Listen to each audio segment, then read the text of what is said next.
The Valith Dominion's War Council chamber glittered with obsidian and steel, designed to remind every lesser officer of their place beneath the Empire's banner. Admiral Kaeldar reclined on his throne-like chair, his scaled fingers drumming lazily on the armrest. Another fleet report flickered before him. Another human colony burned, another scattering of survivors fleeing into space, another victory so effortless it barely deserved the word. "They scatter like dust on a solar wind," he muttered, voice carrying to the gathered officers. His eyes, slitted and sharp, glowed with the satisfaction of an apex predator toying with prey. "Tell me, where's the challenge in crushing a species that insists on stretching itself across the stars with no spine to defend its limbs?" Laughter rippled across the chamber. Younger captains basked in their admiral's approval, eager to echo his scorn. Only one voice cut against the current, a cautious subcommander, barely decorated, who glanced at the projected star map with unease. "We have shattered dozens of their colonies, Admiral. Yet their cradle remains untouched. Earth. Some call it sacred to them. Why waste time with scraps while the heart still beats?" The chamber stilled. For a heartbeat, Kaeldar's silence was heavier than any reprimand. Then, a deep, rasping chuckle. "Earth." He tapped the star chart, where a blank marker glowed faintly in human-coded glyphs. "That is their myth, their sentimental jewel. I have no need of a nest of mud and water." Yet, his eyes narrowed, predatory gleam returning. "Perhaps there is value in crushing a people's heart, if only to watch the light vanish from their eyes." He leaned forward, studying the glyphs more closely. The chart itself was ancient, taken from a derelict human vessel adrift at the edge of Dominion space. Dozens of systems had been marked with obsessive precision, yet one stood conspicuously absent, a gap among the stars where logic demanded a world should be. That absence itched at Kaeldar's mind. He distrusted mysteries, but to his officers, he allowed only a sneer. They cannot even mark their own sky properly. A race so careless does not deserve survival. The council roared in agreement, the sound of arrogance feeding upon itself. Orders went out within the hour. The fleet would sail for Sol. Earth would burn. When the Dominion armada breached the system's edge, the humans did not scramble to defend it. No ragtag militia, no desperate fleet bristling in futile defiance. Only silence. Planetary scans showed industrial ruins on the moon, hollowed cities, abandoned mining hubs. Earth itself spun serenely, unarmored, unguarded, as though daring them to strike. Kaeldar felt a faint irritation rather than triumph. "So they have given up? Pathetic." He barked for bombardment to begin. Columns of plasma lanced toward the blue planet. The weapon struck atmosphere and dissolved. No thunder, no firestorms, only vanishing light, swallowed as though by the air itself. Officers exchanged uneasy glances. Kaeldar's lips curled, forcing confidence. Adaptive shielding. They cannot sustain it for long. Increase fire. More lances, more silence. The sky shimmered faintly, then returned to calm. On his console, a secondary alarm pulsed. Kaeldar frowned. Entire Dominion-controlled systems, outlying colonies marked as secured, had gone dark on his tactical map. No transmissions. No telemetry. Gone as if they had never existed. The younger officer who had questioned him earlier leaned closer. "Admiral, our records may have been manipulated." Kaeldar silenced him with a glare.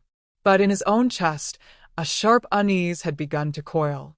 The blank marker on the ancient human chart returned to his thoughts. Perhaps it had not been an error. Perhaps it had been deliberate. A warning left in plain sight, meant for those arrogant enough to ignore it. Still, he could not reveal doubt. He straightened, voice booming across the command deck. "Do not tremble at shadows. These mammals are clever scavengers, nothing more. We will crack their world open, and their illusions with it." Yet as the fleet encircled Earth, Kaeldar could not shake the feeling that the silence around the planet was not surrender. It was patience, a waiting game. The final order to advance hovered on his lips when the star leans on his map flickered once more. Not dark this time, but bright. Dozens of signatures igniting at once. Warships, platforms, orbital structures. Massive arrays that had been cloaked in perfect stillness until the moment of revelation. The bridge fell into stunned silence as Earth lit up like a predator revealing its teeth. Kael'thar's claws dug into his chair. Somewhere, buried beneath pride, he felt the first prick of unease sharpen into dread. And for the first time in his career, the great admiral hesitated to speak. The orbital silence broke with a single transmission. It did not thunder, it did not roar, it did not taunt. It arrived as a calm voice woven through the static, every word enunciated with the kind of restraint that unnerved more than a scream ever could. This is Admiral Celine Ward of Earth Command. You have wandered where you should not have. Your presence is noted. Your actions are recorded. Leave now, or the alternative will be demonstrated. The Dominion Bridge officers froze, unsettled by the lack of fury in the human's tone. There was no desperation, no pleading. Kael'thar leaned forward, studying the flickering image that resolved on his console. A woman of pale complexion, silver hair pulled back with military precision, eyes that did not blink. She looked less like prey and more like stone carved to resemble a human shape. She bluffs, one captain muttered. Their defenses are outdated. Their colony shattered. This is the last gasp of an animal pretending to have claws.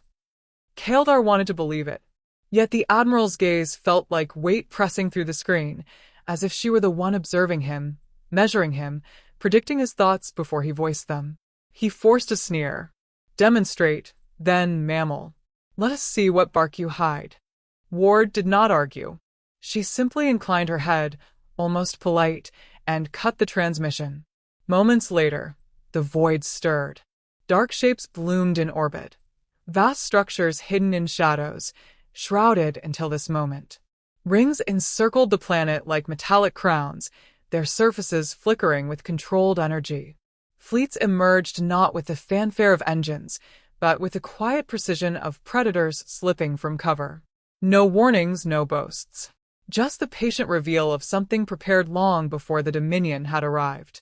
One Dominion battleship opened fire in panic, its cannons releasing a thunderous barrage. The response was surgical. A single human warship fired once, and the battleship ceased to exist. No explosion, no wreckage, only absence, as if erased from reality. The Dominion Bridge erupted in chaos. Kael'thar gripped his chair, rage flaring to drown unease. They cannot maintain this illusion. Press forward. Overwhelm them.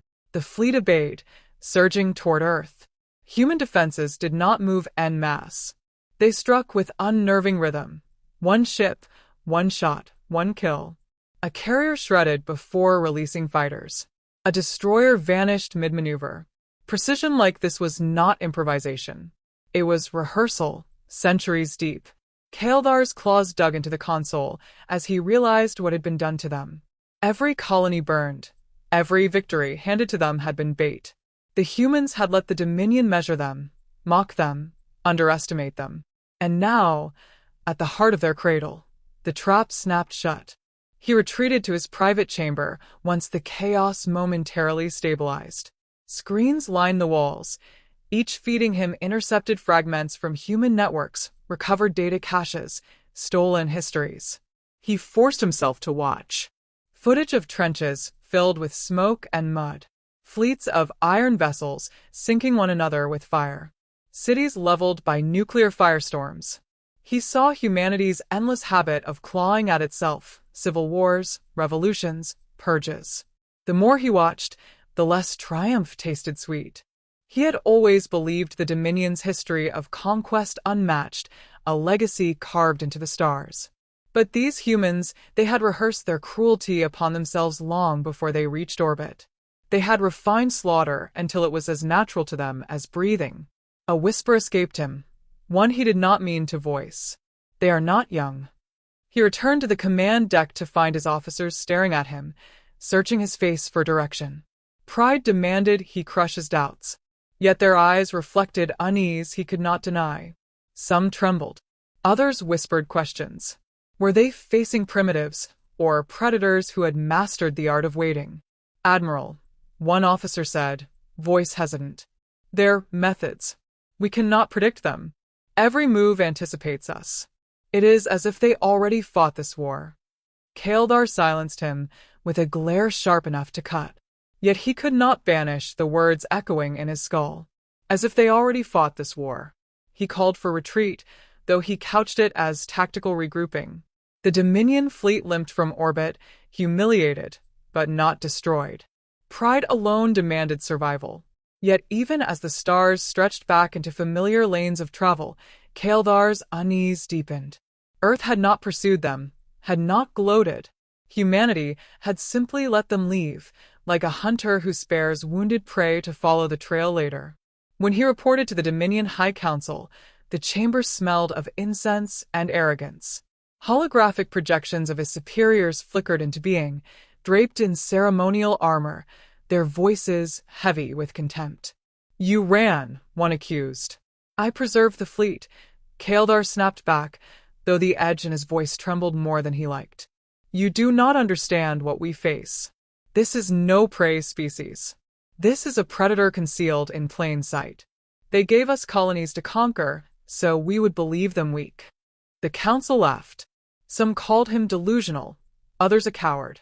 They reminded him that humanity's fleets were scattered, their numbers insignificant compared to Dominion scale. Kaeldar's tail lashed with frustration. Numbers are irrelevant when the enemy writes the rhythm of battle. They do not fight us ship to ship. They fight us thought for thought.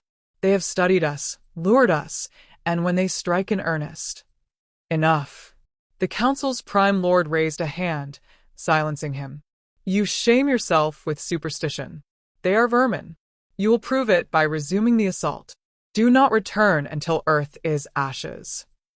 The transmission ended, leaving Kaeldar alone in the echo of his own words. He stood rigid, jaw clenched, every instinct screaming that he had been dismissed not because he was wrong, but because he was right. He turned to the stars, the empty void beyond the viewport. For the first time in his life, the silence of space felt less like a canvas of conquest and more like the breath of something waiting, watching, and patient beyond measure. And deep in his chest, the ember of fear caught flame. The Dominion strike fleets surged again, pulled forward less by strategy than by pride. From the bridge of his flagship, Kaeldar felt every order grind against his instincts, yet the command of the High Council weighed heavier than his own judgment. He had warned them, argued until his throat rasped, but their laughter still echoed in memory. To them, humanity was an insect pretending to roar. To him, the roar had already begun. The assault commenced with ritual precision, armadas stretched in flawless formation, war chants echoing through comms, plasma cannons primed in synchronized readiness. It was a display meant to inspire terror. Yet when they arrived on the fringes of human-held space, terror belonged not to the prey, but to the predators. Human fleets did not meet them head-on. Instead, Dominion sensors flickered with impossible readings, entire flotillas materializing within systems thought secure, wormhole ruptures yawning open behind them like jaws. Dominion shipyards ignited without a single fleet breaching their defenses, automated drones dismantling their structures with dispassionate efficiency. Every Dominion officer raised the same horrified question. How are they everywhere at once? Kaeldar's claws dug into the console as he forced himself to analyze. These were not improvisations. This was orchestration, every move unfolding with the elegance of a war symphony. And at its center, he could almost hear Admiral Ward's voice, calm and unshaken, pulling strings they had not known existed. The first broadcast came hours later, cutting across Dominion channels without request for access. Celine Ward's image flickered to life, unchanged in her composure. "The conflict ends when you surrender your fleets. We have no interest in conquest parades. Only your silence." Her words struck deeper than threats. She did not boast of victories. She did not promise destruction. She offered only inevitability. Dominion officers muttered in outrage, but beneath it Kaeldar heard the shifting of fear, the first hairline cracks in loyalty. Human strikes followed in rhythm with her calm voice. A Dominion dreadnought blinked out of existence, its command tower cleaved in a single strike. A supply line vanished, ships swallowed by collapsing wormholes that had not been charted minutes before. No effort was wasted. No shot repeated. Every action declared mastery. Kaeldar walked the line between awe and despair. He found himself studying human battle reports late into cycles, whispering thoughts he could never admit aloud. Their strength was not numbers, nor technology alone, but memory. They fought as though guided by ghosts of 1,000 wars. He imagined them standing in their own ruined cities, teaching themselves that survival required not honor, not glory, but ruthless precision. On the flagship's lower decks, younger officers whispered openly now. They do not fight like a species. They fight like history itself. The word spread, untraceable, a sickness in morale. Kaeldar should have crushed it, but he let the whispers live, for they mirrored his own unspoken belief. The climactic stand came at the Dominion's capital world. The Council had gathered the Empire's pride, the superweapon fleet, vessels capable of unmaking continents in a single barrage. Kaeldar stood among them, unwilling yet bound by loyalty. His gut told him this battle would not be defense, but unveiling. Humanity arrived not as an army, but as inevitability. Wormholes opened within the capital's orbit, disgorging fleets that dissolved before counterfire could touch them, decoys layered upon decoys. Dominion gunners fired at phantoms while the Real strikes came from elsewhere, supply stations crippled, command relay silenced, weapons sabotaged before they could warm. Within 2 hours the capital fleet collapsed. Ships drifted powerless, systems blind. Officers shouting commands to crews who could no longer hear them. The great Dominion war machine had not been defeated. It had been dismantled, its every limb severed with surgical patience. Kaeldar's flagship remained, surrounded, weapons powered down without his consent. Panic clawed at him as he realized human control systems had already reached inside his vessel. The view screen filled with Admiral Ward's face, once more. Her voice was not triumphant, not cruel. It was cold enough to freeze marrow. It ends here. Resist, and extinction follows. Submit, and there is still a place for you among the living. Her words echoed through the silent bridge, every Dominion officer staring at their admiral, waiting for the command that would seal their fate. Pride screamed at Kaeldar to resist, to die with teeth bared. Survival whispered louder. For the first time, he looked at humanity not as prey, not as rival, but as architects of a new order he could neither fight nor flee. The silence stretched, heavy, suffocating. And then Kaeldar lowered his head. For the first time in Dominion history, an admiral surrendered without battle. The flagship's lights dimmed, engines falling quiet. Across the capital system, other ships followed, their officers choosing silence over annihilation. Humanity did not cheer, did not celebrate. They simply recorded the moment, calm and precise, as if it were the outcome they had written from the start. Kaeldar remained in his chair, scales prickling, heart hammering with the weight of what he had done. The empire he had served all his life was falling, and he had chosen to let it. Yet even in surrender, a grim certainty crystallized in him. Humanity had not ended the war. They had only begun rewriting the galaxy. And he, unwillingly, had just become part of their story. The Dominion's banners fell one by one, not ripped down in glorious rebellion but lowered in quiet resignation. News of the capital fleet's collapse spread like a contagion through the Empire. Colonies that had sworn eternal loyalty refused to fire another shot. Commanders who once spoke with iron tongues abandoned their posts in silence. It was not just the weapons of humanity that shattered the Dominion, but the precision of despair they left in their wake. Kaeldar stood in the ruins of what had once been the Council's most sacred chamber. The obsidian walls, once alive with ceremonial light, now glowed only with the sterile projections of Earth Command. Human emissaries did not come in legions. They arrived in ones and twos, speaking little, moving with unsettling composure. They carried no trophies, no shouts of victory. They simply began to govern. He expected chains. He expected humiliation. Instead, he was summoned, not as a prisoner, but as an equal, or at least the shadow of one. The summons directed him to Earth itself, the cradle he had once mocked. He boarded his vessel under human escort, prepared for interrogation or execution, but what awaited him was far stranger. Earth was scarred. The planet bore the deep wounds of centuries of self-inflicted war, landscapes carved by nuclear fire, oceans thinned by industrial hunger, cities rebuilt over ruins that had never been buried. Yet it lived. Forests pressed against the edges of steel megacities. Skies, though armored with orbiting rings, still glowed blue. Humanity had not hidden their damage. They displayed it openly, as though daring any visitor to question their endurance. Admiral Celine Ward greeted him in a chamber of glass and stone overlooking a city that hummed with both technology and history. She did not rise to intimidate, nor did she soften her gaze to welcome. Her presence was as unyielding as it had been through every broadcast. "You expected chains," she said simply, reading him before he spoke. Kaeldar bristled. "You offer mercy instead?" Her lips curved, though it was not a smile. "Not mercy. Opportunity. We do not kill what we can use." She explained without flourish.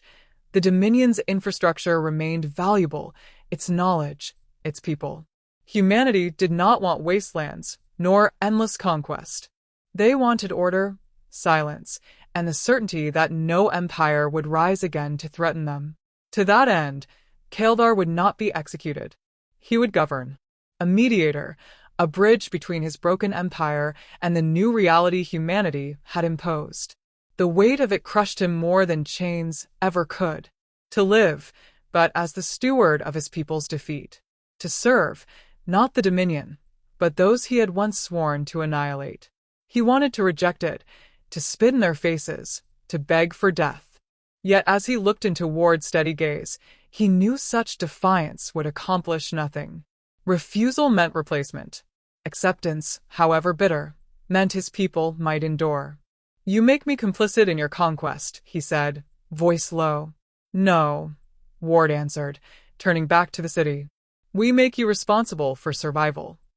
In the weeks that followed, Kaeldar walked Earth streets. He expected to find a conquered people drunk with triumph, reveling in their ascension. Instead, he found them working, rebuilding, arguing over logistics with the same fervor they once poured into war. They did not strut as victors. They acted as custodians of inevitability. Even in dominance, humanity carried itself with restraint, a refusal to waste energy on celebration. He began to see them not as conquerors, but as something colder. They did not seek glory because glory was irrelevant. Survival was their creed, efficiency their language. They had not awakened to conquest because they desired it. They had awakened because they had been forced, and once awakened, they could not sleep again. Late one night, he stood alone on a balcony overlooking the rebuilt sprawl. The stars glittered faintly through the haze of orbital structures. His officers would have called the sight unnatural, an abomination of a world wrapped in iron. Yet to him, now it looked inevitable. Humanity had taken the missing place on the star chart and filled it with something the galaxy had never accounted for: permanence. Ward joined him without ceremony. She always moved like someone who belonged everywhere she stepped. He no longer felt the impulse to snarl at her presence. "You wonder what comes next," she said, not as a question but as a truth she had already read in him. He did not deny it. "You have toppled my empire. You have silenced the council. What remains for you? What remains for any of us?" Ward's eyes reflected the city lights, cold and bright. "We did not want this war. We tried to live quietly. But when you forced our hand, you revealed us to ourselves. We are awake now, and we will not go back to sleep." There was no pride in her voice, only certainty. That certainty chilled him more than threats ever had. For the first time, Kaeldar understood. Humanity's victory was not in their weapons, not in their traps, but in their awakening. They had seen what they could become when pressed, and they would never unsee it. He lowered his gaze to the streets below, watching human children play beside monuments of war. His voice cracked under the weight of it. The galaxy will resist you. Ward did not look away from the stars. Then the galaxy will learn, as you did, that resistance is wasted effort. Silence stretched between them, heavy and final. Kaeldar felt the last remnants of his old pride bleed away, replaced not with submission but with a clarity he could not deny. His empire had ruled through arrogance, blind to consequence. Humanity ruled through inevitability, awake to every consequence. One had fallen. The other had risen. The missing world on the ancient star chart had not been a mistake. It had been a message. Not the absence of Earth, but the absence of truth. The truth of what humanity was hidden until provoked, until forced to reveal its teeth. And now that truth burned across every star. Kaeldar gripped the balcony rail, the sharp edges digging into his palms.